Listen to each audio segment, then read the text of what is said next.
cage in her own garage, in the dark, alone. Her husband had just taken photos of her screaming in labor and texted them to his girlfriend. Then he turned off the lights, walked out, and drove to his mistress's apartment. But here is what he did not know. His wife was not crying in that cage. She was scratching a message into the metal floor with her diamond wedding ring. She was leaving evidence. She was naming her unborn son. And 6,000 miles away, a phone was about to ring in a military base in Germany. Her brother had made her a promise before the wedding. You call me and I will come. She never called.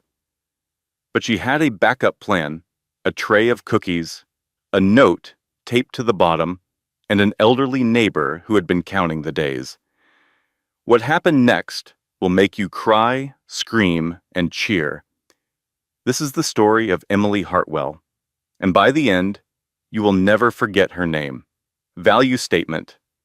This story is more than drama. It is a survival guide hidden inside a narrative. It teaches you the warning signs of a controlling relationship.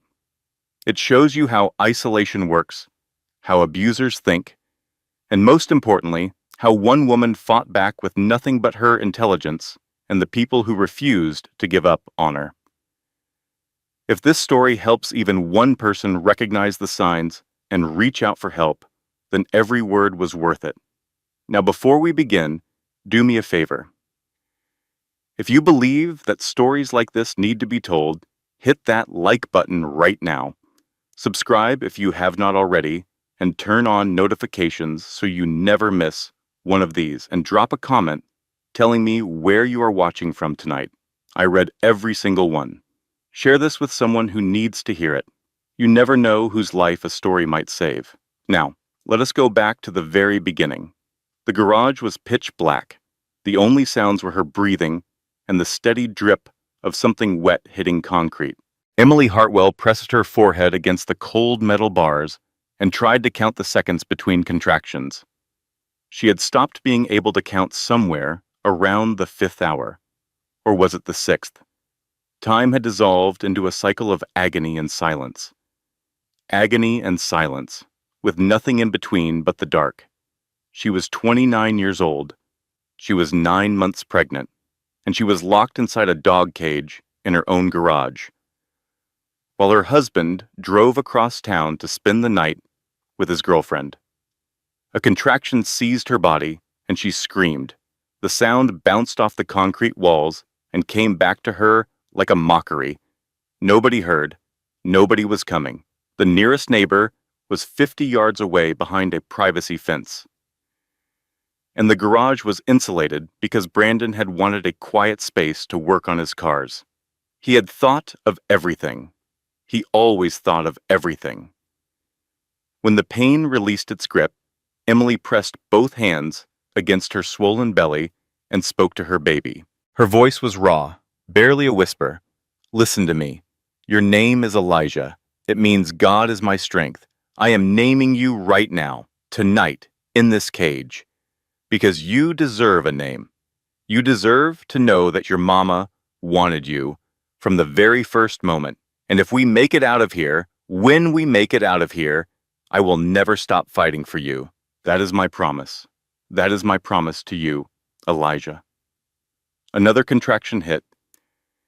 She bit down on her own arm to keep from screaming, because the screaming made her throat raw, and she needed her voice. She needed to be able to call for help, if help ever came. When it passed, she did something she had been planning since the moment the cage door slammed shut. She pulled the wedding ring off her finger. 2 carats, princess cut, platinum band. The ring he had put on her hand in front of her family, while he promised to love and protect her forever.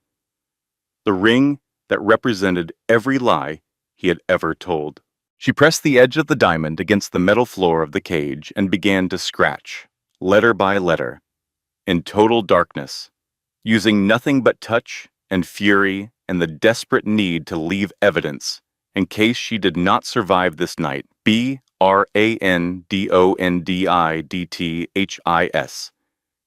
The diamond cut into the metal with a thin, high scraping sound.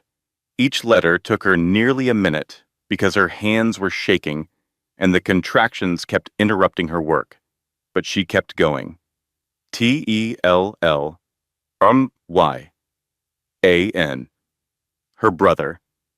6,000 miles away in Germany. The only person on Earth she trusted completely. The only person Brandon had never been able to neutralize because Ryan had seen through him from the very beginning. Iloveyouyelija-ish.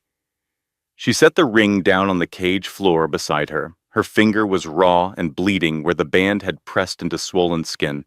She did not care. She had turned his lie into her truth. She had turned his symbol of ownership into a tool of evidence. And if she died tonight, someone would find this message and know exactly what happened in this garage. Emily Hartwell was not going to die silent. But before we get to how she survived that night, you need to understand how she ended up in that cage. And to understand that, you need to understand the man who put her there. Because Brandon Mercer did not become a monster overnight. He built the trap slowly, carefully, beautifully, and Emily walked right into it with her eyes wide open and her heart full of hope. This is her story from the very beginning, 9 months earlier. The Children's Literacy Foundation annual gala was the kind of event Emily Hartwell would never have attended on her own. Black tie, downtown Atlanta, champagne that cost more per glass than she spent on groceries in a week, crystal chandeliers, and men in suits that probably cost more than her car. She was there because Principal Henderson at Riverside Elementary had asked her to go. The foundation was considering a grant for their after-school reading program, the one Emily ran 3 afternoons a week for kids who were falling behind. Emily had written the grant application herself, staying up until 2 in the morning at her kitchen table, pouring everything she had into describing these children and why they mattered. Principal Henderson had said, "Someone from the school should be there to represent us. You wrote the application. You know these kids better than anyone. Go shake some hands." So Emily borrowed a dress from her best friend, Jess. A simple navy blue thing that was slightly too tight in the shoulders but looked elegant enough in dim lighting. She drove her 2014 Honda Civic to the valet line, felt embarrassed handing over the keys next to a row of Mercedes and BMWs, and walked inside, holding a clutch purse that contained her driver's license, $42 in cash, and a lipstick she had bought at the drugstore that morning. She was nervous, out of her element. She stood near the bar holding a glass of sparkling water because she could not afford the champagne, and she watched the room full of wealthy donors work their magic. Handshakes and laughter and the easy confidence of people who had never worried about whether their checking account could cover the electric bill. She did not know that someone was watching her. Brandon Mercer had been watching Emily for 20 minutes before he approached. He stood near the east wall with a whiskey in his hand, studying her the way a hunter studies the movement patterns of prey. He noticed that she was alone. He noticed that she was uncomfortable. He noticed that she was not networking or flirting or trying to be seen. She was just standing there, genuinely present, radiating the kind of quiet kindness that made her look like the only real person in a room full of performances. Brandon Mercer was 34 years old. He owned Mercer Logistics, a mid-sized shipping and freight company that cleared $2 million a year in revenue. He was tall, athletic, clean-cut, country club handsome, the kind of man who walked into a room and owned it without raising his voice. Everyone loved Brandon. His clients trusted him. His employees respected him. His mother adored him. And he was a predator. Not the kind you see in crime documentaries with wild eyes and dirty clothes. The kind that wears a tailored suit and donates $25,000 to children's literacy foundations and quotes scripture about marriage and looks you directly in the eye while he lies to your face. The most dangerous kind, the kind you never see coming. He approached Emily with surgical precision. He did not lead with money or status or any of the things that would have made a cautious woman suspicious. He led with purpose. You must be from Riverside Elementary. I read about your tutoring program in the grant application. The way you described those kids, I could tell whoever wrote that actually cares. That was not fundraising language. That was love. Emily was caught off guard. You read the grant application? Every word. That is why I am donating to it personally. Those kids deserve someone who fights for them. They talked for 2 hours. Brandon asked about her work, her dreams, her students. He listened, really listened.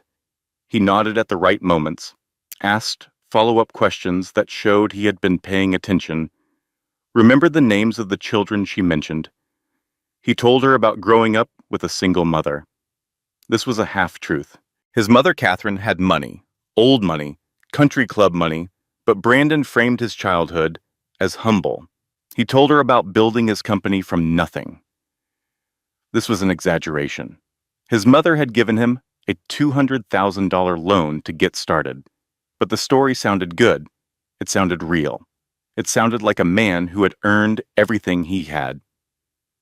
There were signs, small ones, the kind you only recognize in hindsight. When Emily mentioned that her older brother, Ryan, was in the military, stationed in Germany with the 3rd Infantry Division, Brandon's smile flickered for half a second, just a flash, the kind of micro-expression that a trained interrogator would catch but a trusting woman at a charity gala would miss. He did not like that she had a protector. He recovered instantly. That is amazing. You must be so proud of him. When Emily talked about her independence, about loving her little apartment and her job and the life she had built for herself on a teacher's aide salary, Brandon said something that sounded romantic but was actually a test. I admire that. But do not you think everyone deserves someone to take care of them? Emily smiled. Maybe. If the right person comes along. Brandon smiled back. Maybe he already has. At the end of the night, Emily gave him her number. She walked to her Honda Civic in the parking garage and called Jess. I just met someone. He is different. Jess, who had known Emily since freshman year of high school and loved her like a sister, said what Jess always said. Different how? He actually listened to me. Like really listened. Like he cared about what I was saying. Every con man in history was a great listener. That is literally how it works. You are so cynical. I am realistic. But fine, give him a chance. Just promise me you will keep your eyes open. I promise. She did not keep that promise. The courtship was a textbook love-bombing campaign. Emily did not know the term. She would not learn it until much later, in a therapist's office, when she finally had the language to describe what had been done to her. Week 1. Good morning texts and good night texts every single day, without fail. Flowers delivered to the school. A handwritten note tucked into the bouquet. Those kids are lucky to have you. So am I. Week 2. Dinner at a restaurant downtown with cloth napkins and candlelight and a wine list thicker than a novel. Brandon ordered for her without asking. Trust me, you will love the Chilean sea bass. She did love it. She also did not notice that he had not asked what she wanted. Week 3. He showed up at the school during lunch and brought food for the entire staff. Catered trays from a nice restaurant. Everyone loved him. Principal Henderson pulled Emily aside and said, "That man is a keeper, Emily. Do not let that one go." Brandon had now infiltrated her workplace. Her colleagues thought he was wonderful. Anyone who might later notice something wrong had already been primed to defend him. Month 2. He met her father. Tom Hartwell, a retired electrician in Macon, brought a bottle of good bourbon and sat on the porch talking football for 3 hours. Tom called Emily afterward. That boy has got a good head on his shoulders. Your mama would have liked him. Month 3. He told her he loved her. They were sitting on the back porch of his house at Meadowbrook Heights, an upscale suburban development with manicured lawns and 3-car garages and neighbors who waved but did not ask questions. He took her hand and looked into her eyes. I have never said this to anyone and meant it, but I love you, Emily. Not the idea of you. You. The woman who stays late to help a 7-year-old learn to read. The woman who borrows a dress for a gala because she would rather spend money on school supplies. You are the most real person I have ever met. Emily cried. She had never been loved like this. Or so she thought. Month 6. Sunday brunch at Catherine Mercer's townhouse. Catherine was warm, gracious, perfectly welcoming. She hugged Emily, said all the right things. Brandon has told me so much about you. I can already tell you are exactly what he needs. Later, when Emily excused herself to use the restroom, Catherine pulled Brandon into the kitchen. Her voice dropped to a whisper, but her words were precise. She is sweet, manageable, good choice. Just make sure she does not think she has options. She will not, Mother. Your father made the same mistake once. Let me think I had a say. It took years to correct that. Do not repeat his errors. Establish the rules early. Month 8. Thanksgiving. Brandon proposed in front of Emily's entire family. 1 knee. A 2-carat princess, cut ring on a platinum band. Everyone applauded. Aunts cried. Tom Hartwell shook Brandon's hand with tears in his eyes.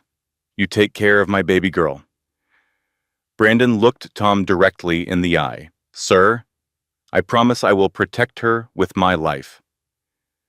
2 weeks before the wedding, Ryan came home on leave. He had not spent much time with Brandon. A few dinners, a family barbecue, some polite conversation. But Ryan Hartwell had spent 12 years in the United States Army. He had been trained to read people. He had interrogated men who sold weapons to warlords, and every single one of them had been charming. Every single one of them made you feel like you were the only person in the room. Ryan knew the difference between warmth and performance, and something about Brandon Mercer set off every alarm in his body. He pulled Emily into the kitchen while everyone celebrated in the living room. Emily, I need to talk to you about Brandon. Ryan, please do not start. I am not starting anything. I am asking. Do you really know this man? I know him better than I have ever known anyone. You have known him less than a year, and Daddy proposed to Mama after 6 months. You going to tell me that was not real? Ryan's jaw tightened. He looked at his sister and saw something he recognized from combat. A person so committed to a belief that no amount of evidence would change their mind. He had seen it in soldiers who refused to acknowledge an ambush until the bullets were already flying. He had seen it in civilians who stayed in their homes while the bombs fell because they could not accept that their world was ending. He tried one more time. Emily, listen to me. If something ever happens, anything, you call me. I do not care where I am or what I am doing. You call me and I will come.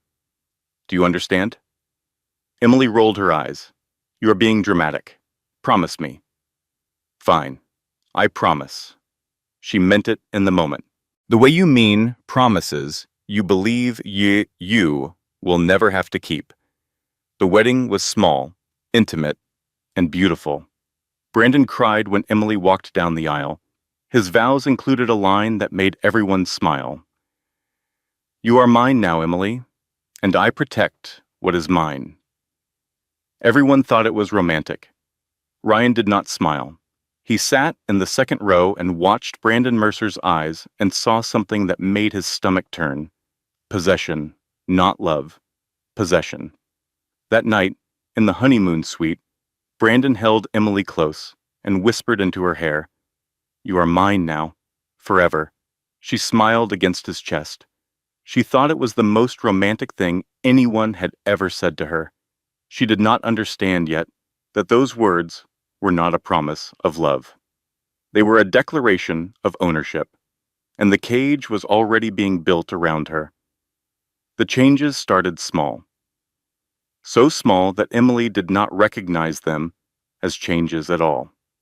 They felt like love. They felt like a man taking care of his wife, providing for her, wrapping her in comfort and security. It was only later, when she could see the full picture, that she understood each small change was a bar being welded into place around her life. Month 2 of the marriage. A Tuesday evening. Emily came home from Riverside Elementary exhausted and excited. One of her students, a boy named Marcus, who had been struggling with reading for 2 years, had finally read an entire chapter book on his own. Emily had cried. Marcus had cried. It was the kind of moment that reminded her why she did this work. She walked in the door, glowing, and found Brandon sitting at the dining table with dinner already served, candles lit. Her favorite meal, grilled salmon and roasted vegetables. "Baby, sit down. I want to talk to you about something." She sat. He poured her water, took her hand across the table. "I have been thinking." "Why are you still working? What do you mean?" "I mean, you are my wife now. I make more than enough for both of us. You come home stressed and tired every day. That is not what I want for you, but I love my job. I know you do, and that is one of the things I love about you. But think about it. We are going to start a family soon.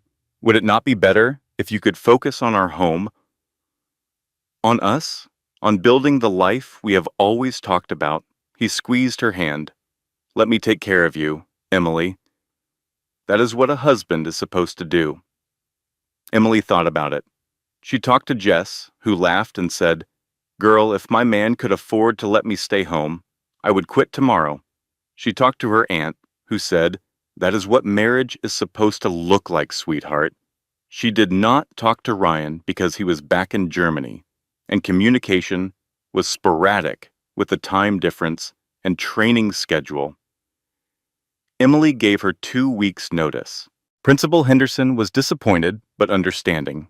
"Those kids will miss you, Emily. You are irreplaceable." Emily cried in her car in the parking lot on her last day, but she told herself it was temporary. She would go back someday, after the baby, after things settled down. But that night, alone in the house, while Brandon worked late, Emily did something she could not fully explain. She opened her laptop and went through the process of renewing her teaching certification. She printed the paperwork, filled it out, and hid it inside a cookbook on the kitchen shelf. A thick cookbook she never used, one her mother had given her years ago. She did not know why she did this. Some instinct, some quiet voice in the back of her mind that whispered, "Keep this, just in case." Small act of rebellion. Number 1. 3 weeks later, Brandon suggested consolidating their bank accounts. Everything in one place, easier to manage, more efficient. "What about my savings?" Emily asked. "Transfer it over." "We are married, Emily. What is mine is yours." She transferred $8,700, her entire savings. Everything she had built on a teacher's aide salary over 6 years of careful budgeting. He gave her a credit card with a $200 limit. Anything over $50 required his approval. He framed it as financial planning. "We need to be smart about spending, baby. I am thinking about our future." But Emily started hiding cash. $5 from the grocery change here, $10 from a purchase. She rounded down on the receipt there. She tucked the bills inside a thick novel on the bookshelf. Gone with the Wind, her mother's copy. The pages were yellowed and the spine was cracked, and Brandon would never touch it because Brandon did not read fiction. Over the following weeks, she accumulated $340. Not enough to escape, but enough to feel like she had a secret, a tiny piece of herself that belonged only to her. Small act of rebellion. Number 2. Month 4. Emily woke up on a Wednesday morning and looked out the bedroom window at the driveway. Her 2014 Honda Civic was gone. She found Brandon in the kitchen, drinking coffee. "Where's my car?" "I sold it." "You what?" "I sold it. You do not need 2 cars. You are home all day. When you need to go somewhere, you can use the Mercedes. I already added you to the insurance. But you did not ask me. Did not think I needed to. It was depreciating. I got a good price. Put the money toward the house fund." He kissed her forehead. "Trust me. I am thinking about our future." Emily felt something twist in her stomach. A feeling she could not name. Not anger exactly. Something deeper. Something that felt like the ground shifting beneath her feet. But she pushed it down because this was her husband and he loved her and he was just being practical. Looking back, she would identify that feeling. It was the moment her subconscious understood what her conscious mind refused to accept. She was being erased, one piece at a time. The job was gone, the money was gone, the car was gone, and the people were next. It started with Jess. Brandon had never liked Jess. He found her loud and opinionated and too close to Emily. Jess called wanting to meet for lunch. Brandon overheard and shook his head. "Jess? The one who is always jumping from guy to guy?" "Baby, you are who you surround yourself with. Married women need married friends." Emily canceled. Then she canceled again the following week. Then again. Jess drove to the house. Brandon answered the door. He did not open it all the way. He blocked the entrance with his body and spoke in a tone that was friendly on the surface and ice underneath. "Emily does not want to see you, Jess. She is in a different chapter of her life now. I think you should respect that." Jess looked past his shoulder. She could see Emily standing in the hallway. Their eyes met. Emily mouthed the words, "I am okay," but her eyes said the opposite. Jess left. She drove 3 blocks, pulled over, and sat in her car, gripping the steering wheel until her knuckles turned white. Something was wrong. She knew it in her bones. But what could she do? Emily was a grown woman. She had chosen this man. She had said she was okay. That night, Jess started a journal. She wrote down the date, the time, and exactly what had happened. Brandon answered the door. Would not let me in? Emily looked thin. Emily looked scared.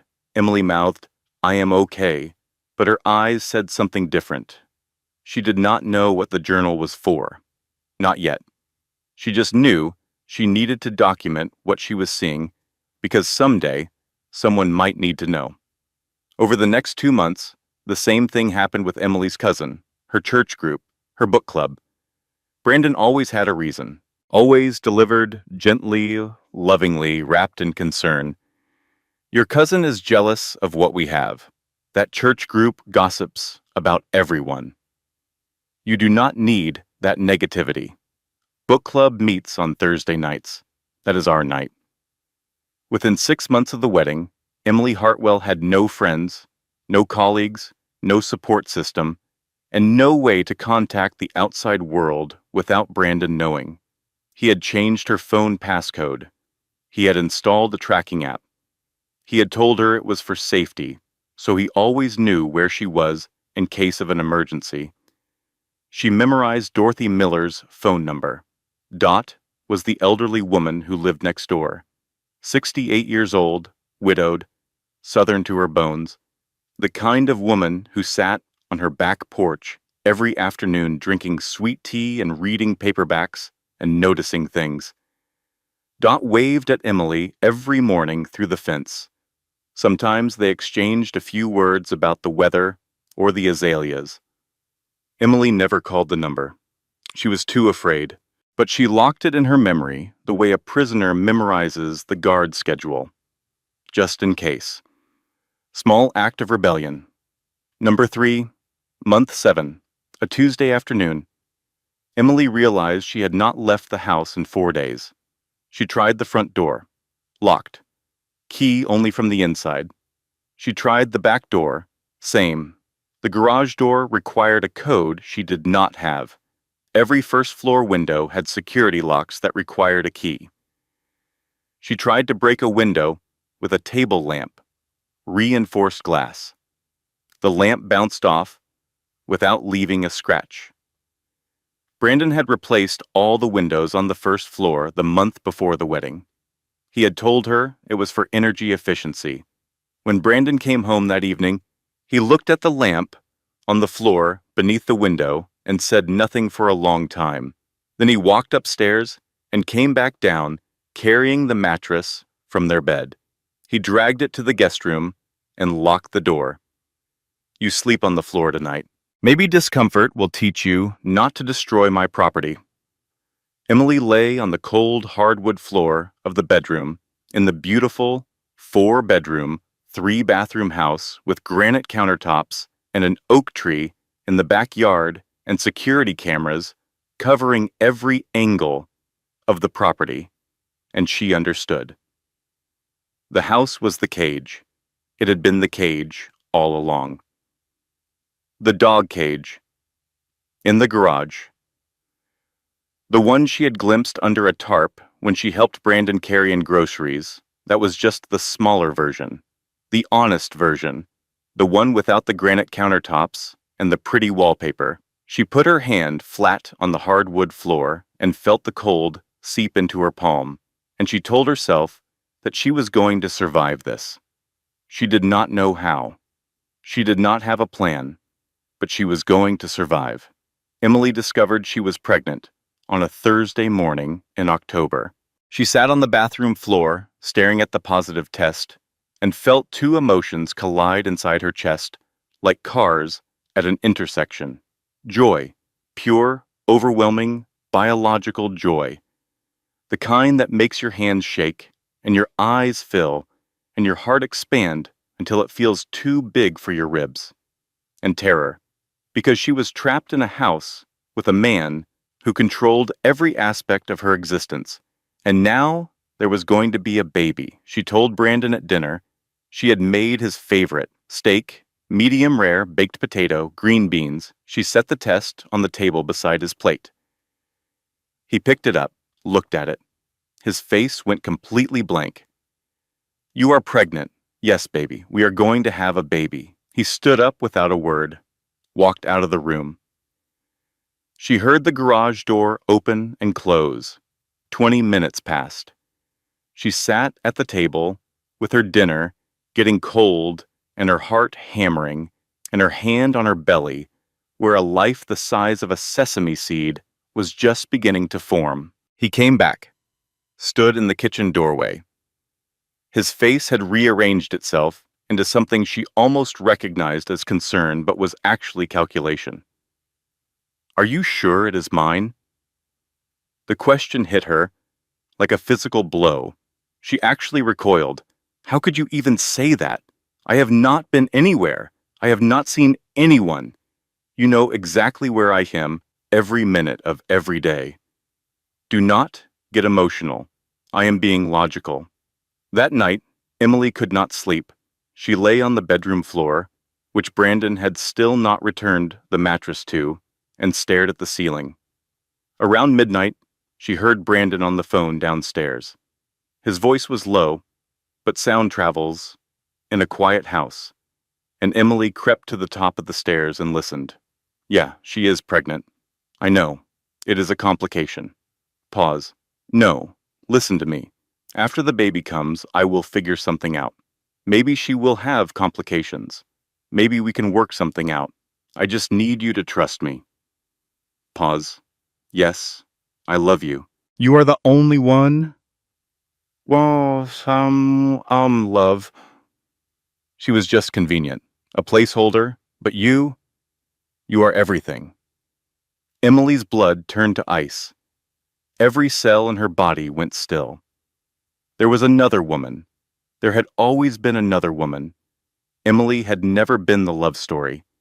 She had been the cover story, the respectable wife, the domestic backdrop for a man who needed to look stable and married for his business, while his real life happened somewhere else. She wanted to scream. She wanted to run. She wanted to call Ryan and tell him everything and beg him to come get her. But there was nothing to scream into, no one to run to, no phone to call with. Brandon had taken her phone 2 days ago and had not returned it. The landline was dead. The computer was password protected. The front door was locked. The back door was locked. Every window was sealed. Emily stood in the middle of the living room of her beautiful prison and put her hands on her belly and understood, completely and finally, that she was trapped. She tried to call Ryan the next day when Brandon briefly returned her phone to make a grocery order. She dialed the international number with shaking fingers. It rang 4 times and went to voicemail. She hung up because she could not explain everything in a voicemail message. And if Brandon checked the call log, she would pay for it. She tried the day after that. Same result. Ryan was on a training rotation. He had told her before the wedding that there would be times when he could not be reached for days. She had not thought it would matter. It mattered now. The weeks after that phone call were the loneliest of Emily's life. Brandon was gone more often. Sometimes 2 days, sometimes 3. He came home smelling like perfume that was not hers. He did not ask about the pregnancy, did not touch her belly, did not look at her with anything resembling love or even interest. He left food in the refrigerator. Enough for a few days, but nothing extra. If she ate too much, less appeared the next time. You are getting fat. Baby weight is one thing, but you are letting yourself go. He controlled the thermostat, set it to 58 degrees before leaving for long weekends. In February, in Atlanta, cold enough that Emily could see her breath in the bedroom, the first prenatal appointment. Brandon promised to come. Emily got dressed, put on makeup for the first time in weeks, and waited by the locked front door. He did not show. He called from somewhere with music and laughter in the background. I cannot drop everything for an appointment, Emily. You are a grown woman. She called an Uber, using the credit card he had temporarily reactivated. The ride cost $32. She felt guilty the entire way, not because of the money, but because she knew he would see the charge, and she would have to explain it. And explanations always ended with punishment. At the doctor's office, the ultrasound technician spread warm gel on her belly and moved the wand across her skin, and suddenly the room filled with a sound that Emily would remember for the rest of her life. A heartbeat, fast and strong and impossibly alive. The technician smiled. There is your baby, looking healthy. Good, strong heartbeat. The nurse asked, Is Dad coming? He had to work. The nurse's expression softened in a way that told Emily she had heard that answer before. Many times. Emily took the printout home, showed it to Brandon that evening. He glanced at it for less than a second. That is nice. He went back to his phone. Emily stood in the kitchen holding the ultrasound image of her child and watched her husband scroll through text messages from another woman and felt something shift inside her. Not hope, not strength. Something quieter than that. Something that felt like a decision being made in a room she could not yet access. She was still fighting, quietly, in ways Brandon could not see. She found a pregnancy book at the back of the guest room closet, one she had bought months ago before things got bad. She hid it under the mattress in the guest bedroom and read it at night when Brandon was away. She did prenatal exercises in the living room. She ate as well as she could with the food he left. And she studied the house. Every camera, every angle, every blind spot. She mapped the security system in her mind the way her brother had taught her to map terrain during their childhood games in the woods behind their house in Macon. Find the gaps, Em. There is always a gap. She found one. The corner of the backyard near the old oak tree. The branches blocked the security camera's view completely. A triangle of space, maybe 6 feet by 4 feet, where she could stand without being recorded. She noted it, filed it, waited. One afternoon, Brandon forgot to lock his phone before setting it on the kitchen counter. He walked to the bathroom. Emily heard the door close. She had 30 seconds, maybe 40. She did not call 911. Brandon would hear. She did not call Ryan. She could not explain everything in 40 seconds. She called Catherine, her mother-in-law. Because surely his own mother would help. Surely the woman who had hugged her at brunch and called her family would not let her grandchild's mother be treated like this. Catherine. It is Emily, please. I need help. Brandon is hurting me. I am pregnant and I am scared. He has locked me in the house. I cannot leave. I cannot call anyone. Please. Silence on the line. Emily could hear Catherine breathing, could hear the television playing softly in the background, could hear the sound of a woman deciding how much of the truth she was willing to acknowledge. Emily. Every marriage has rough patches. This is not a rough patch. He is... Brandon's father was the same way. Strong-willed, demanding. It took me years to learn how to manage it, but I did, and our marriage lasted 42 years. You need to stop provoking him. A wife's job is to make her husband's life easier, not harder. Catherine, I am not provoking him. He is... I am going to hang up now, Emily, and I think you should think very carefully about what kind of wife you want to be. The line went dead. That night, Brandon took the phone. Permanently, because Catherine had called him the moment she hung up. Your wife called me. She is being dramatic. You need to get that phone situation under control.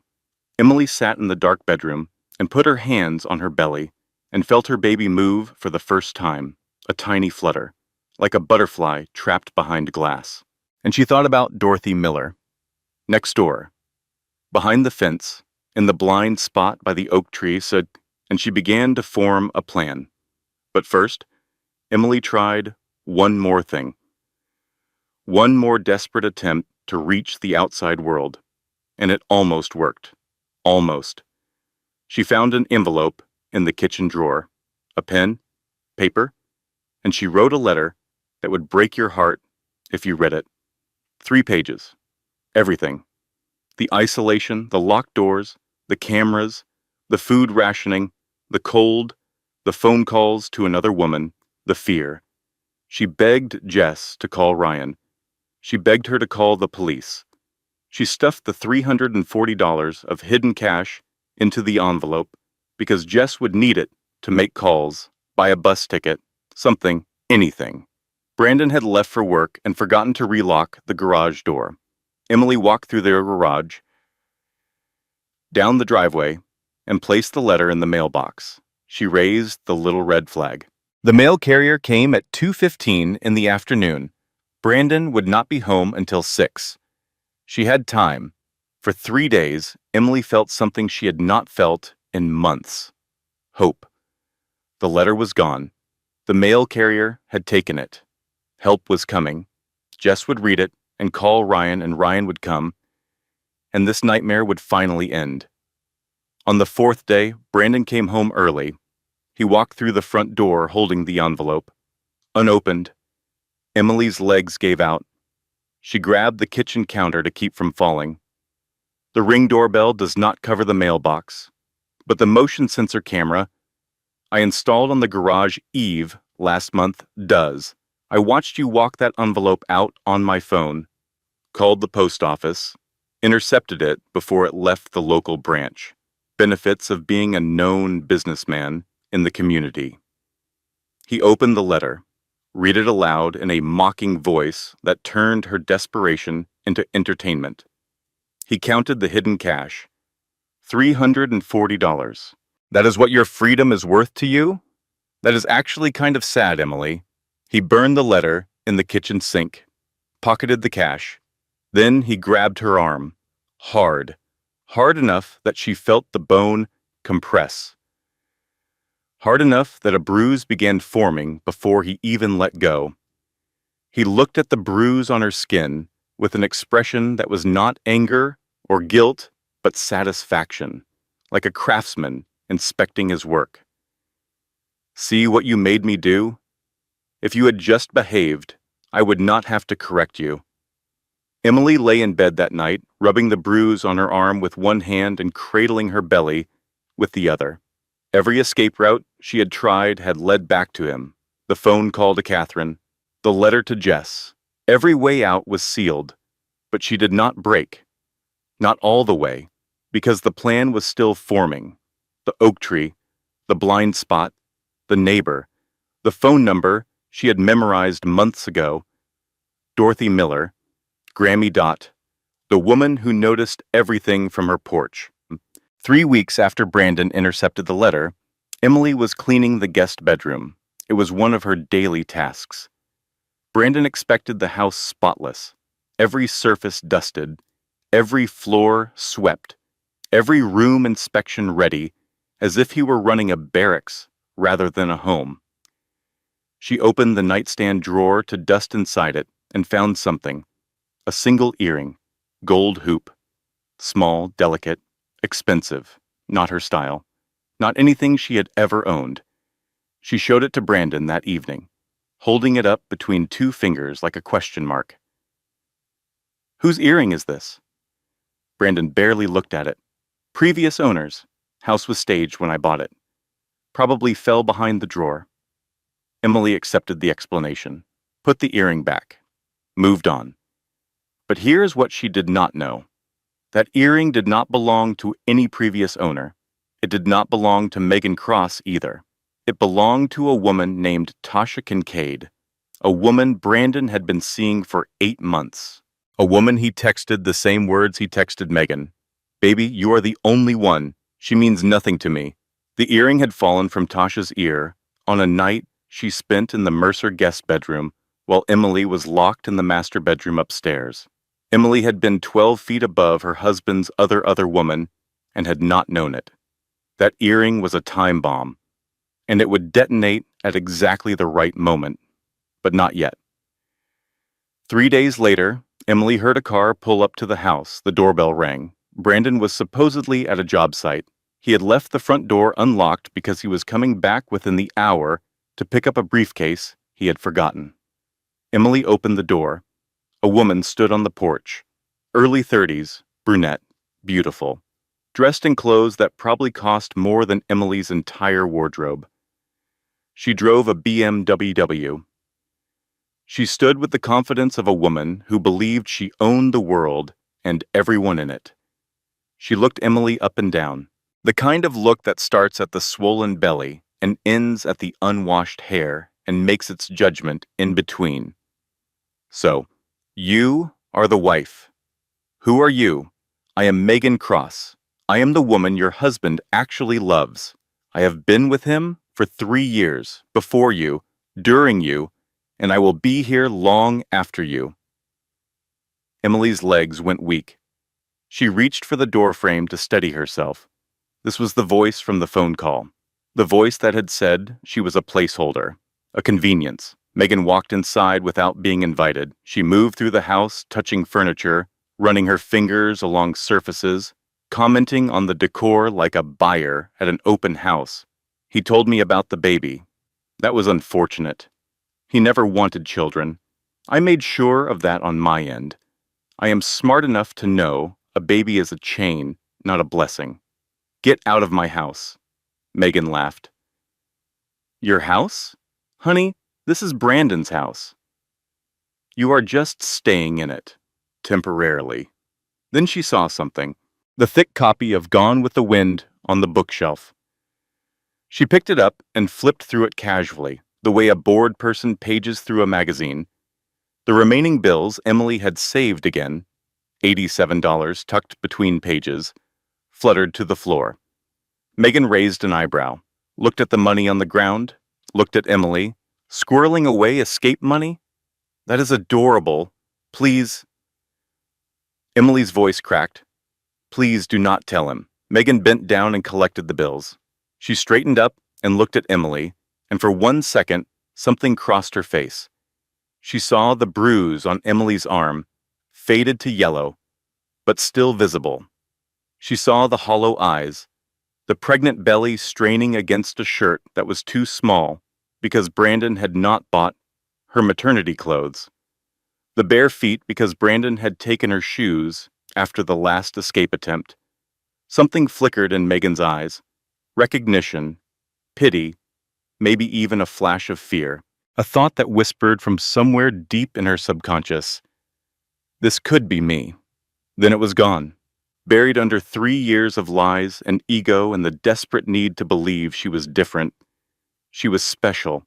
She was the one he really loved. "You should have picked a better man," Megan said. She walked out with the money. That night, Brandon knew everything. Megan had called him before she even reached the end of the driveway. He came home calm, controlled, the most dangerous version of himself. He went to the garage. Emily heard metal scraping across concrete. He came back dragging the dog cage into the living room.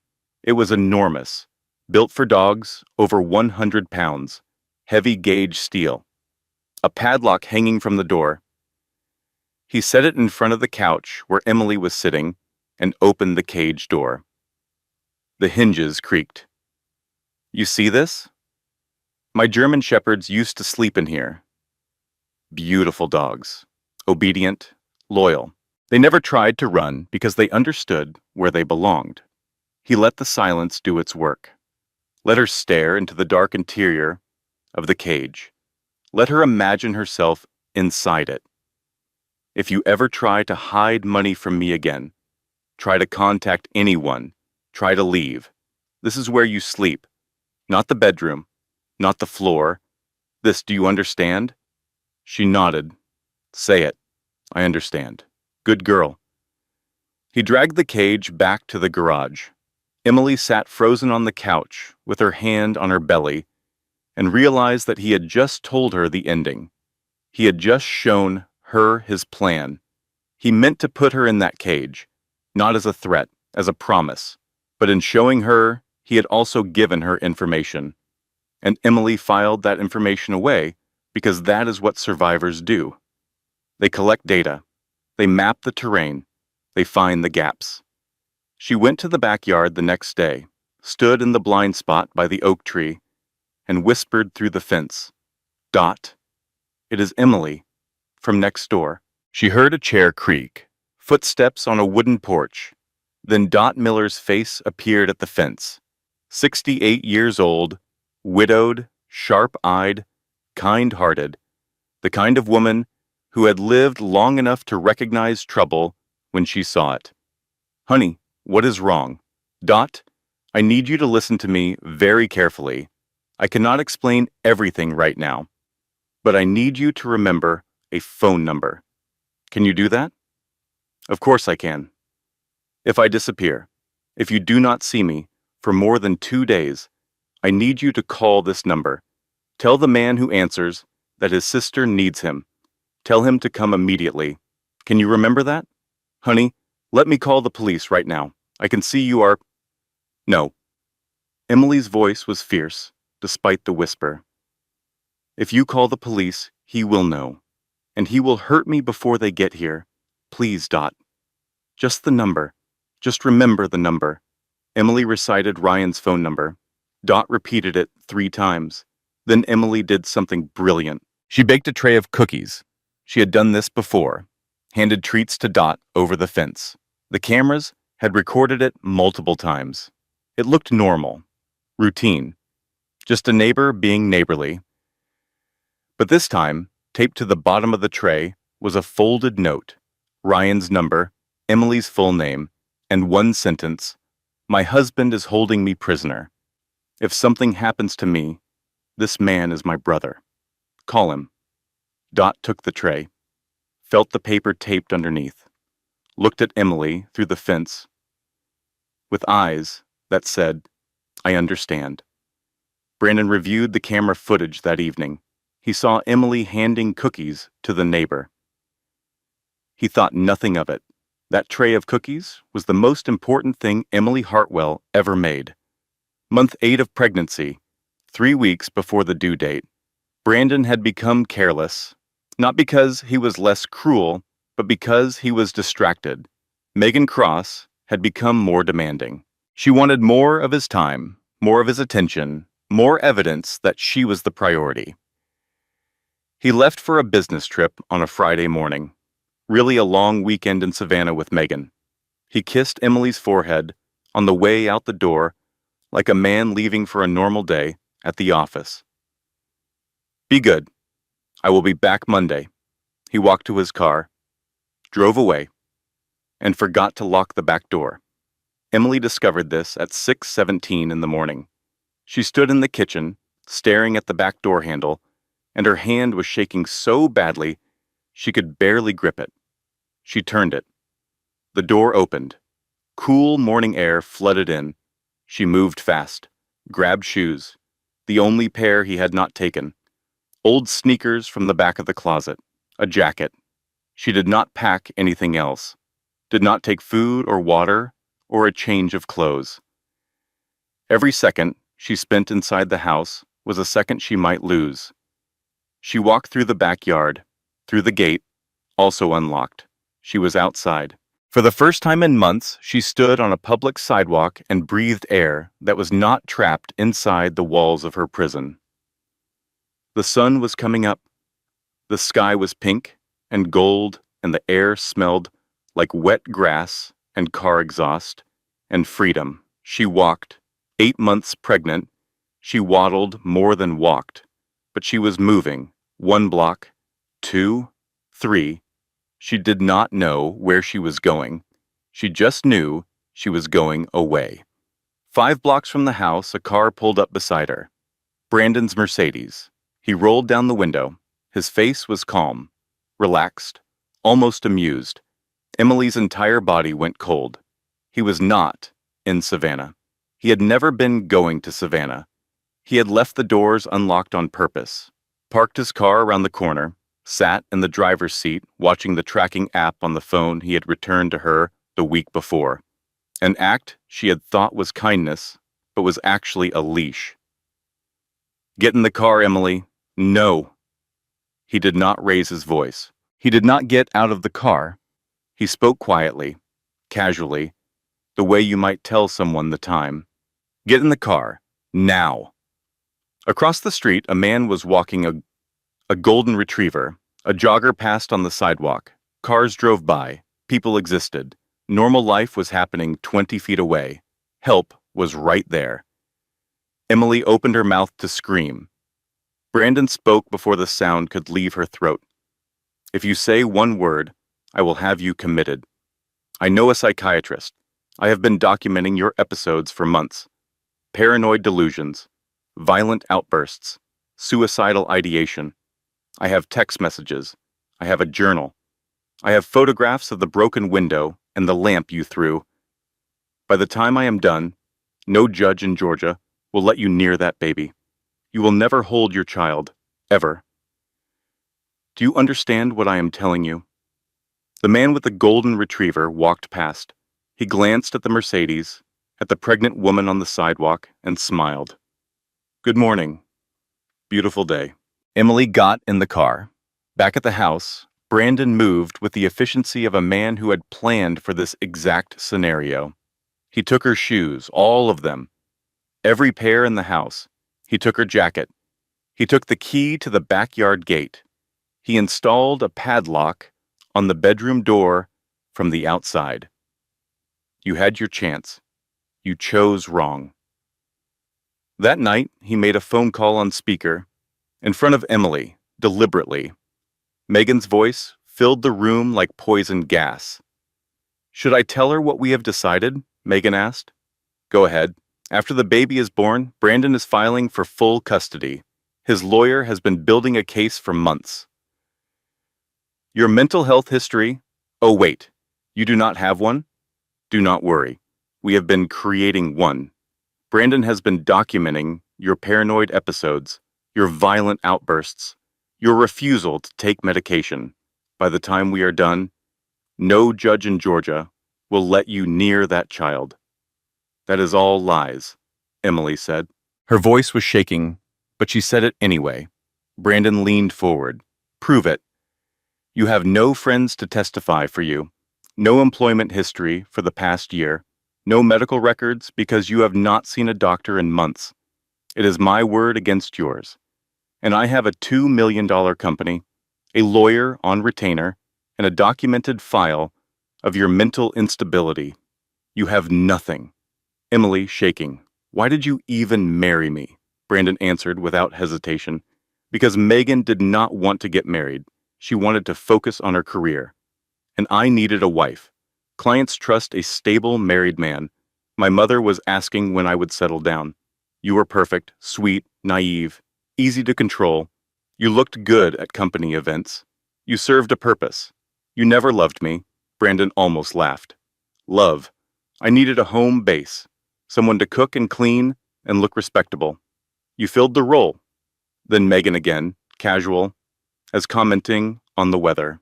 Baby, just make sure that when the divorce goes through, I get the master bedroom redone. That wallpaper she picked is hideous. Brandon, looking at Emily while speaking to Megan. Whatever you want, Emily stood up. Her voice was barely above a whisper, but it was steady. I want a divorce. Brandon's smile disappeared. You do not get to want anything.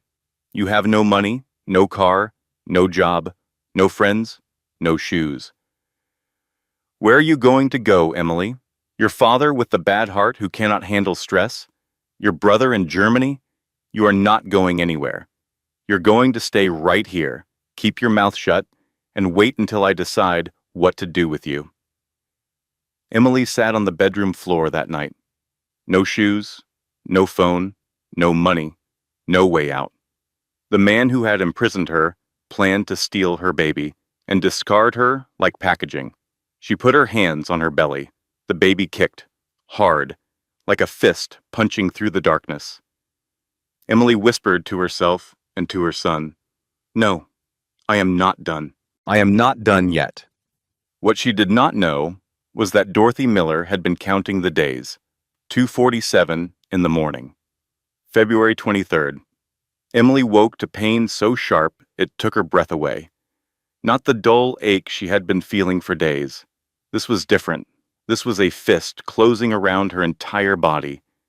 She gasped, clutched her belly, and felt warm liquid soak through her nightgown and spread across the sheets beneath her. Her water had broken 3 weeks early. Brandon, she screamed into the dark house.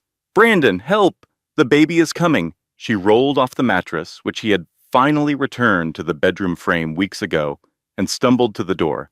Unlocked tonight, she made it to the hallway, gripping the wall for support.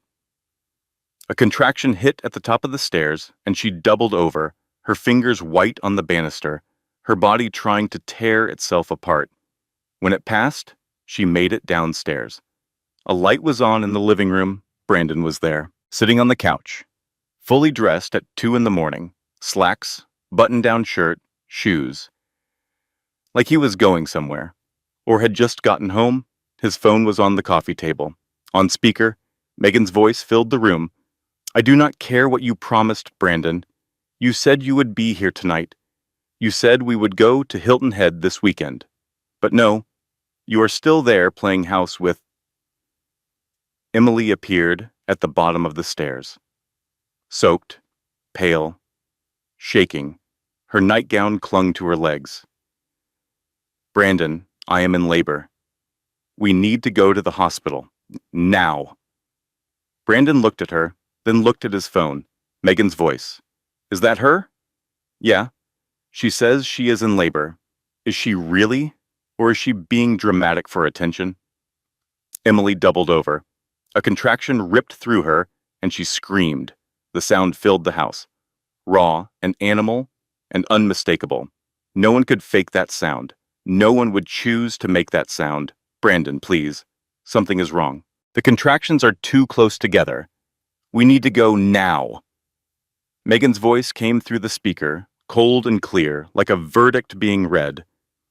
If you take her to that hospital, If that baby is born and you are there for it, I am done with you. Done. I will walk away and you will never see me again. Brandon sat still for a long moment. His eyes moved between Emily and the phone. His wife, soaked in amniotic fluid, doubled over in labor, and the voice of the woman he had chosen over her. I know, he said to Megan. I mean it, Brandon. It is me or her. Choose. Brandon stood up. Emily felt a surge of desperate hope. He was standing. He was going to help. He was going to take her to the hospital, and this nightmare would end, and their son would be born in a clean room with doctors and nurses and warmth and light. He walked past her, toward the garage. Where are you going? He did not answer. She heard sounds through the open garage door, metal scraping against concrete, something heavy being dragged across the floor. Then she saw it, through the doorway, the cage, in the center of the garage floor, door open, padlock hanging from the latch. No. The word came out of her mouth before her brain could form it. Pure reflex. Pure horror. No. No, Brandon, no. Please, no. He came toward her. She grabbed the doorframe and held on. He pried her fingers off one by one. She kicked. He was stronger. She scratched his face, fingernails raking down his left cheek, drawing 3 parallel lines of blood. He slammed her against the wall, and her vision went white. When it cleared, she was being pushed toward the cage. She fought. Even in labor, even with contractions tearing through her body, she fought. She grabbed at the walls, the shelving units, anything she could reach. You can lock me in that cage, Brandon, but my brother will find out. The police will find out. You will not get away with this. Your brother is 6,000 miles away. Nobody is coming, Emily. Nobody has ever been coming. You are alone. He shoved her into the cage. Her hands hit cold metal. Her knees hit cold metal. A contraction seized her body, and she screamed so loud the sound seemed to crack the air. The cage door slammed shut. The padlock clicked. Then Brandon did something that would haunt every person who later saw the evidence. He took out his phone, opened the camera, and took photographs. Emily in the cage, soaked in blood and fluid. Screaming, pregnant, terrified, he took them from different angles, the flash blinding her each time. What are you doing? Megan wanted proof. He typed a message. Hit send. His phone buzzed with a response. He looked at the screen and smiled. Then he turned the phone toward Emily so she could read it. Megan's text. Good. Let her suffer. She deserves it for trapping you. Below that, I love you, baby. Come to my place when you are done. Brandon typed back. On my way. Love you too. He looked at Emily one last time.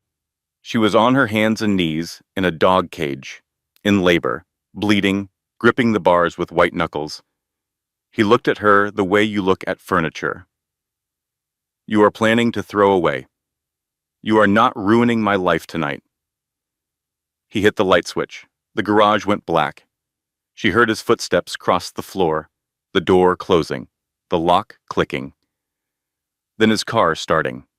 The garage door remained closed. The engine sound faded as he backed out of the driveway. Then nothing. Darkness, cold metal, pain, and the sound of her own breathing echoing off concrete walls. Emily Hartwell was alone. In the darkness, time lost all meaning. There was only the rhythm of contractions and the cold metal beneath her hands, and the voice she forced herself to keep using because if she stopped talking, she was afraid she would stop everything. She talked to Elijah. Listen to me, baby. Your Uncle Ryan, he is the strongest man I have ever known. Not just physically strong in the way that matters. He kept his promise to our mama. He kept every promise he ever made to me. And if I know anything about this world, it is that Ryan Hartwell will find us. I do not know how, and I do not know when, but he will find us." A contraction hit, and she screamed, and the scream turned into a sob, and the sob turned into a growl, and she gripped the cage bars and bore down because her body was telling her to push, and she could not stop it. "Not yet. Not yet, Elijah. Hold on. Just a little longer." She took off her wedding ring. 2 carats. Princess cut. Platinum band.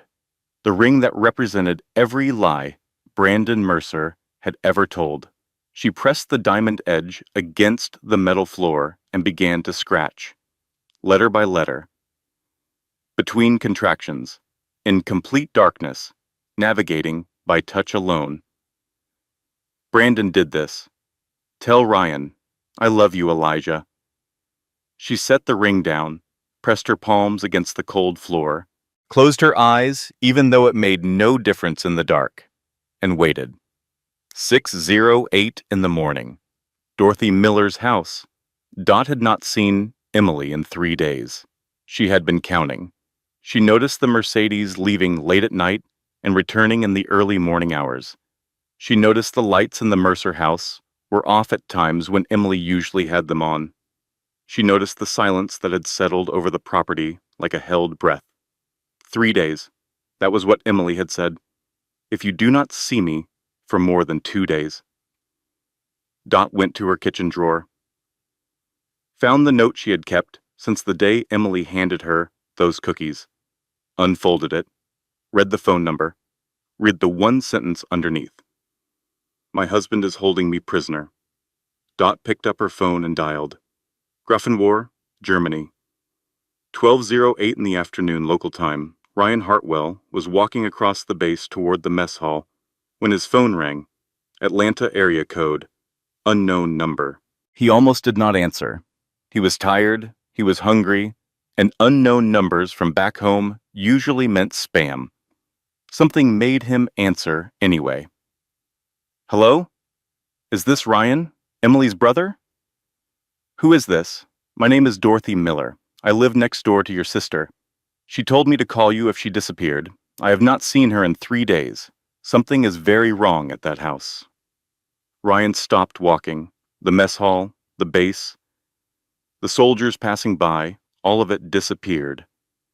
His world narrowed to the voice on the phone, and the cold terror spreading through his chest. "Tell me everything." Dot told him what she knew. The locked doors, Emily's appearance when she had whispered through the fence, thin and hollow-eyed and desperate. The note, the phone number, the fear in Emily's voice when she said, "Do not call the police because he will hurt me before they get here." Ryan listened. His training took over. He was not a panicked brother in that moment. He was a soldier, processing intelligence, assessing threat levels, forming a plan. He hung up and called his commanding officer. "Sir, I need emergency family leave effective immediately. Hartwell, I need documentation. Red Cross message, medical verification. You know the protocol. Sir, my sister might be dead by morning. Court-martial me later." He booked the next available flight, Frankfurt to Atlanta, 11 hours. He would land at 10:45 at night, Eastern Time. That was too long. Anything could happen in 11 hours. He called the Atlanta Police Department from the airport terminal and requested a welfare check. 2 officers responded to the Mercer residence at Meadowbrook Heights. They knocked on the front door. Brandon answered, freshly showered, wearing a clean polo shirt and khakis. He had concealer on his left cheek, covering the scratch marks from Emily's fingernails. "Officers, how can I help you?" "We received a call requesting a welfare check on Emily Mercer. My wife? She is visiting family down in Macon. Has been for a few days. Her father has not been feeling well. I can give you his number if you would like to verify." One of the officers, a woman named Rodriguez, looked past Brandon into the house. Clean, quiet, well-maintained, nothing visibly wrong, but something in Brandon's posture caught her attention. He was standing in the doorway at an angle that blocked any view of the interior beyond the foyer. His body language was open and friendly from the waist up. Below the waist, his feet were planted, like a man prepared to prevent entry. Rodriguez noted the Ring doorbell camera above the door. She knew those systems kept footage. She made a mental note. The officers left. Brandon closed the door, but Rodriguez sat in her patrol car for an extra 2 minutes writing her report. She noted the Ring camera. She noted that the husband had not offered to let them inside. She noted that the husband had scratch marks on his face that he had attempted to conceal with makeup. She submitted the report and flagged it for follow-up. 11 hours later, 10:47 in the evening, Eastern Time, Ryan Hartwell walked off the plane at Hartsfield-Jackson Atlanta International Airport. He had not slept. He had not eaten. He had spent 11 hours in a middle seat staring at the back of the headrest in front of him, running scenarios, calculating response times, and praying for the first time since their mother's funeral. He picked up a rental car, a gray Chevrolet Impala, drove north toward Meadowbrook Heights, 70 miles per hour on the highway, 90 when the road cleared. His hands were steady on the wheel because shaking hands do not save lives. He arrived at 1:14 in the morning, February 24th. The house was dark. Brandon's Mercedes was in the driveway. He had come home at some point during the day. Ryan parked on the street. He got out, walked to the front door, locked. He went around the side of the house. The side gate was solid wood, 6 feet tall, latched from the inside. He stopped, listened. The neighborhood was quiet. 2 in the morning quiet. The kind of silence that makes every small sound enormous. He heard something, faint, muffled by walls and insulation and the garage door between them, but unmistakable. A woman screaming. Every hair on Ryan's body stood up. "Emily!" he shouted into the darkness. "Emily, where are you?" A voice came back. Wrecked, barely human, but alive. "Ryan? Ryan! I am in the garage, please! Oh God, please help me!" He hit the side gate at a dead run. 1 kick, 2 kicks. The wood splintered. 3 kicks, and the gate flew open. He crashed through the backyard, past the oak tree, past the blind spot where Emily had whispered through the fence, and reached the door from the yard to the garage. 1 kick. The frame cracked. 2 kicks. 3 kicks. The door burst inward, and motion sensor security lights flooded the garage with harsh white light. And Ryan saw it. His sister, in a dog cage, on her hands and knees, in a pool of blood, in active labor, gripping the metal bars with hands so white the knuckles looked like bone. Her wedding ring was gone. Her ring finger was raw and bloody from hours of scratching metal. She was barely conscious, but she was holding us on. Ryan. Her voice was almost gone. "The baby is coming. Right now." Ryan dropped to his knees beside the cage, grabbed the bars, pulled. The padlock held. He looked around the garage. Tool wall, bolt cutters hanging from a hook. He grabbed them, positioned the blades around the padlock shank, and squeezed with everything he had. The lock snapped. The cage door swung open. He reached inside and lifted his sister out. Carefully, gently. The way you lift something infinitely precious and infinitely fragile. He laid her on the garage floor and pulled off his jacket and folded it under her head. "I have got you. I have got you, Em. You are safe. I am here. You are safe." He called 911 with one hand while holding Emily's hand with the other. "This is Staff Sergeant Ryan Hartwell, United States Army. I need an ambulance at 2314 Meadowbrook Lane immediately. My sister is in active labor. She has been locked in a cage. Heavy bleeding, possible complications. I also need police. This is a crime scene." The dispatcher said paramedics were 7 minutes out. 7 minutes was too long. "Is the baby crowning?" the dispatcher asked. Ryan looked. His face went white. "Yes. Yes, the baby is crowning." "Okay, sir. I am going to walk you through this." I need you to support the head gently. Do not pull. Let the mother's body do the work. On the next contraction, I need her to push. Ryan Hartwell had held dying men in combat zones. He had performed emergency field care under fire with bullets hitting the wall 6 inches from his head. He had pulled shrapnel from a soldier's leg with a pair of pliers and a flashlight held between his teeth. None of that had prepared him for this. He positioned his hands, steady, because shaking hands do not save lives. Push, Em. One more push. You can do this. I am right here. Emily pushed, with everything she had left, everything she had survived. 12 months of isolation and degradation, and fear and hunger and cold and violence and locked doors and sealed windows and a cage. She pushed through all of it. And then, the most beautiful sound in the world, a baby crying. It is a boy, Ryan said. His voice broke on the last word, and he did not try to stop it. Emily, it is a boy. He is here. He is perfect. Ryan wrapped the baby in his jacket, placed him on Emily's chest, skin to skin. The baby stopped crying almost immediately, found his mother's heartbeat, and went quiet. Emily held her son. She was crying and laughing at the same time. She was barely alive, but absolutely alive. Elijah. His name is Elijah. It is perfect, Ryan said. You came. Of course I came. I told you. You call, I come. I will always come. Sirens in the distance, getting closer. Then the front door opened. Footsteps through the house. Brandon's voice, casual, annoyed. Emily, you better have quieted down. I do not want to hear.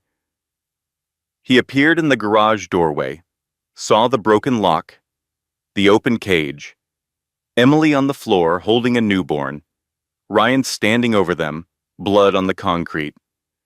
Paramedic sirens getting louder. His face went white. Who the hell are you? Ryan stood up slowly. He was 6'2" and 210 pounds, and every ounce of it was coiled like a spring. He looked at Brandon Mercer the way a man looks at something he has to decide whether to kill or contain. I am her brother, and I just delivered my nephew on the floor of your garage because you locked my sister in a dog cage while she was in labor. So I am going to tell you something. One time, and you are going to listen very carefully. Brandon started to speak. Some rehearsed excuse, some calculated explanation that would sound reasonable to anyone who had not seen what Ryan had seen. Ryan did not let him finish. I was not asking you a question. I was giving you a warning. Do not move, do not speak, do not even breathe too loud. Because right now, the only thing stopping me from putting you through that wall is the fact that my sister needs me more than I need to hurt you. And believe me when I tell you that is the only thing stopping me. Red and blue lights flashed through the garage windows. Sirens right outside. Brandon's eyes darted toward the interior door. Calculating. Could he explain this? Could he charm his way out? Could he call his lawyer before the police? Officer Rodriguez came through the backyard entrance, the same officer who had done the welfare check.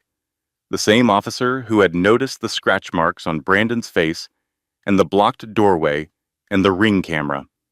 She had seen the 911 call come in for this address and had responded personally. She took in the scene in 3 seconds.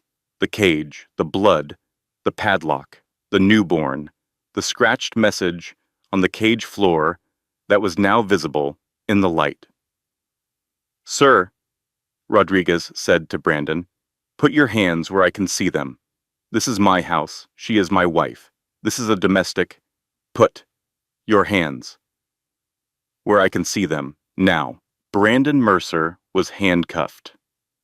Read his rights, walked out of the garage, past his Mercedes, past his manicured lawn, past the Ring doorbell that had recorded him leaving at 3 a.m. and returning at 5:45. Neighbors stood on their porches in bathrobes, watching. The neighborhood, where everything always looked perfect from the outside, was seeing what had been hidden behind one of those perfect doors. The paramedics loaded Emily and Elijah into the ambulance. Ryan climbed in beside them, held Emily's hand. The doors closed. The last thing Emily saw through the ambulance windows was Brandon Mercer in handcuffs, screaming at the officers, fighting against the restraints, his face twisted into something that was finally, honestly, the thing he had always been underneath the suits and smiles. Then the doors closed, and the ambulance pulled away, and Emily looked down at her son on her chest, and then up at her brother beside her, and she said 4 words. "We are going to be okay." Ryan squeezed her hand. "We are going to be okay." The next 72 hours were a blur of hospital rooms and police officers and paperwork and the steady, relentless sound of machines monitoring 2 patients who had come within minutes of dying. Emily was stabilized with blood transfusions and treatment for lacerations and dehydration and malnutrition and hypothermia. The doctors cataloged her injuries with the grim efficiency of people who had seen this before and never got used to it. Bruises in various stages of healing. Muscle atrophy consistent with prolonged confinement, vitamin deficiencies, weight loss, signs of chronic stress that had aged her body by a decade. Baby Elijah was healthy, 6 pounds 4 ounces, all tests perfect, 10 fingers, 10 toes, strong lungs, bright eyes, born on a concrete floor in a cage but arriving in the world as fierce and determined as the woman who brought him into it. Ryan did not leave the hospital. He slept in the recliner beside Emily's bed, ate cafeteria food, stood guard at the door, and politely refused entry to anyone who did not have a badge or a stethoscope. On day 2, District Attorney Christine Aldridge visited. She was in her 40s, sharp and professional, with a personal connection to domestic violence cases that she did not usually share, but that drove every decision she made. Her sister had survived an abusive marriage. Barely. Aldridge sat beside Emily's bed and laid out the evidence the police had collected. The cameras. Brandon had installed a security system with automatic cloud backup on a schedule he had set up years ago and apparently forgotten about. He had deleted the local footage from the night he locked Emily in the cage, but the cloud backup was on a separate server, on an automatic upload cycle, and it had captured everything. Brandon dragging Emily through the garage, shoving her into the cage, locking the padlock, taking photographs, turning off the lights, walking away, time-stamped, high definition, clear as day. The text messages. Brandon's phone contained every message between him and Megan Cross going back 3 years. Every lie, every plan, every cruel joke at Emily's expense, and the photographs. The photos he took of Emily in the cage and sent to Megan like trophies. And Megan's response? Good. Let her suffer. She deserves it for trapping you. The scratched message. Crime scene investigators photographed the floor of the cage, letter by letter, scratched into heavy gauge steel with a diamond wedding ring. Brandon did this. Tell Ryan, I love you, Elijah. The CSI technician who photographed it had been on the job for 20 years. She had processed homicides and arsons and every kind of crime scene the city of Atlanta could produce. She cried. Jess Patterson's journal. 18 months of documentation. Every blocked call with the date and time. Every unanswered text. Every visit to the house that was turned away. The journal was 62 pages long, and it read like a slow-motion horror story. An entire friendship being dismantled entry by entry. Dorothy Miller's testimony. The fence conversations. The note under the cookie tray. The phone call to Ryan, a 68-year-old grandmother who had been Emily's only lifeline and who had counted the days exactly as Emily had asked her to. Officer Rodriguez's report, the welfare check, the scratch marks on Brandon's face, the Ring doorbell footage showing him leaving at 3 in the morning, the note she had flagged for follow-up. And then there was Megan Cross. Police brought her in for questioning 2 days after Brandon's arrest. She arrived with a lawyer. She was defiant, composed, denied any wrongdoing.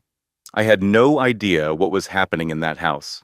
Brandon told me his wife had emotional problems. I believed him. I am a victim of his lies, just like she is.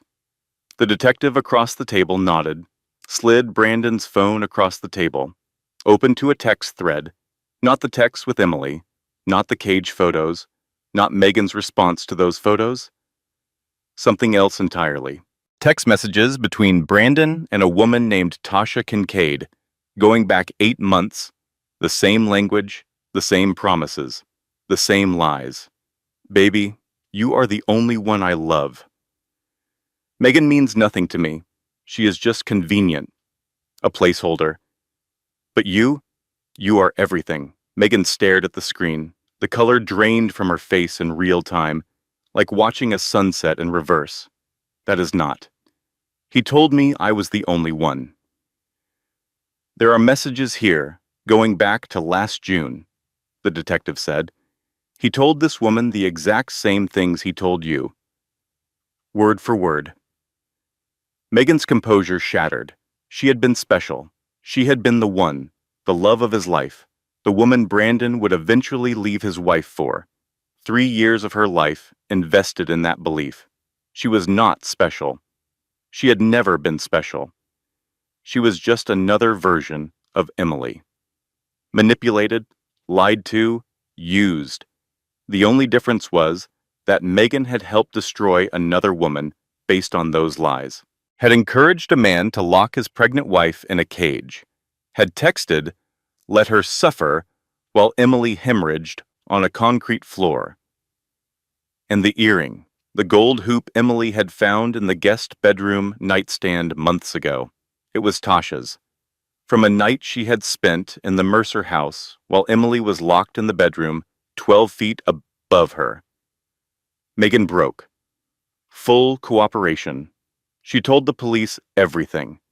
The affair timeline, Brandon's plans for custody, the fabricated mental health records, how she had encouraged him to keep Emily under control, the photos she had received and saved and responded to with words that would haunt her for the rest of her life. 6 months later, the trial began. It lasted 2 weeks. The prosecution called 23 witnesses. The evidence was presented methodically, each piece building on the last like bricks in a wall that Brandon's defense team could not penetrate. The garage footage was played for the jury. The courtroom went silent. Several jurors cried. One had to leave the room. The text messages were read aloud. The jury's faces hardened. Emily's medical records were entered into evidence. 14 pages documenting injuries consistent with prolonged physical abuse and imprisonment. The scratched message was projected onto a screen. A photograph 4 feet wide of steel scratched by diamond in darkness. Brandon did this. Tell Ryan, I love you, Elijah. A juror in the front row covered her mouth with both hands. Jess Patterson took the stand and read from her journal. 18 months, 62 pages, the slow erasure of a woman's entire existence. Dorothy Miller testified, small and silver-haired and fierce. She described the whispered conversation at the fence, the cookies, the note, the phone call to Ryan when the count reached 3 days. Ryan testified about delivering his nephew on a garage floor, about the bolt cutters and the padlock, and the moment the cage door swung open. His voice broke twice. Voice broke. He did not apologize for it. Emily testified for 2 days. She was calm. She was clear. She did not cry. She described every month of her imprisonment with the precision of someone who had spent a long time making sure she remembered every detail. When asked about Brandon, she said something that the courtroom would not forget. I pity him. because he had a woman who truly loved him, who would have done anything for him, and he threw it away because he valued control more than love. He does not know what love is. His mother made sure of that. And now he has nothing. The defense argued misunderstanding, mental health crisis. Taken out of context, the jury deliberated 4 hours. Guilty. Attempted murder. Guilty. False imprisonment. Guilty. Domestic battery. Guilty. Child endangerment. Guilty. Brandon Mercer was sentenced to 28 years. No parole eligibility before 20. Megan Cross pleaded guilty to conspiracy and accessory charges. She received 5 years. Brandon showed no emotion at sentencing. He stared straight ahead, like a man watching a movie about someone else's life. Emily watched from the gallery, Ryan beside her, Elijah on her lap. She did not feel triumph. She did not feel joy. She felt something quieter than that, something that felt like the first deep breath after years of holding your lungs tight. It felt like freedom. 1 year later, Emily Hartwell sat in the kitchen of her new apartment, a 2-bedroom in a quiet neighborhood far from Meadowbrook Heights, and read the document that had just arrived by certified mail. A legal filing, petition for grandparent visitation rights, filed by Catherine Mercer, not Brandon, Catherine. She had hired an expensive attorney. Her argument was simple and sympathetic. My son made terrible mistakes, but I am an innocent grandmother. I have a constitutional right to know my grandson. I have never harmed this child or his mother. Emily called Christine Aldridge. Can she do this? Under Georgia law, grandparents can petition for visitation if they can demonstrate a pre-existing relationship or if denial of visitation would harm the child. She has legal standing to try. She is not innocent. She told me to stop provoking Brandon. She called him and told him I reached out for help. She is the reason he took my phone permanently. I know. And we will argue that. But she has hired top attorneys, Emily. This is not going to be easy. The same week, a letter arrived from Georgia State Prison. Brandon's handwriting. You think you won? You think this is over? That boy has my blood, my name, my DNA. You can put me in prison, but you cannot erase me from him. I will be in your life forever.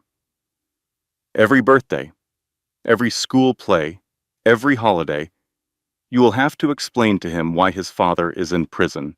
And when he is old enough, I will tell him my version. Let us see who he believes. My mother will make sure I stay connected to that boy. You will never be free of me, Emily. Never. Emily put the letter down on the kitchen table, looked at Elijah on the floor, playing with colored blocks, babbling to himself in the nonsensical language of a 1-year-old who had no idea that anyone in the world wished him harm. She picked up the phone. Christine, I am ready to fight. Family court. 6 weeks later. Catherine Mercer sat across the courtroom, dressed immaculately, pearls, pressed suit, the picture of a respectable grandmother. She dabbed at her eyes with a handkerchief at appropriate moments. She spoke softly about her desire to know her grandson.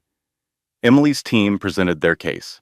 Phone records showing that Catherine called Brandon immediately after Emily's desperate plea for help. The call that led directly to Emily losing her phone permanently. The call that sealed the last exit, Catherine's own words, given under oath when questioned about the phone call. Every marriage has rough patches. A wife's job is to make her husband's life easier, not harder. A trauma specialist named Dr. Sharon Miles, who testified that Catherine's behavior constituted enabling, not passive ignorance, but active participation in a system of control that had nearly resulted in Emily's death. Emily made a closing statement. She stood before the judge and spoke clearly and without notes. Catherine Mercer told me to stop provoking my husband while he was starving me. She called him to report that I had asked for help. She watched her son become a monster and told herself it was normal because the same thing happened to her and she survived it, and so she decided everyone should. She is not a neutral grandmother. She is part of the system that nearly killed me and my son. Elijah deserves a family that protects him, not one that taught his father that love means ownership. The judge denied Catherine's petition. No visitation, no contact. Catherine sat in the courtroom as the ruling was read. Her face crumbled. And for one moment, Emily almost felt sorry for her. Because Catherine Mercer was not evil. She was broken. A woman who had endured the same kind of abuse from Brandon's father and convinced herself it was love. A woman who raised a monster because she did not know she was one. But sympathy does not mean access, and forgiveness does not mean opening the door. Emily walked out of the courthouse into the afternoon sun. Ryan was waiting on the steps, Elijah on his shoulders, grabbing at Ryan's ears and laughing. "It is over?" Ryan asked. "It is over. All of it. Completely. 2 years after the cage. Brandon Mercer is serving year 2 of a 28-year sentence at Georgia State Prison. His logistics company collapsed after the trial. His partners pulled out. His assets were seized to pay Emily's civil lawsuit.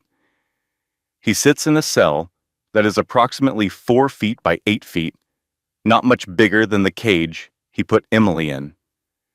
The irony is not lost on anyone. He will die in prison 14 years later of a heart attack. Emily will not attend the funeral. Neither will Catherine.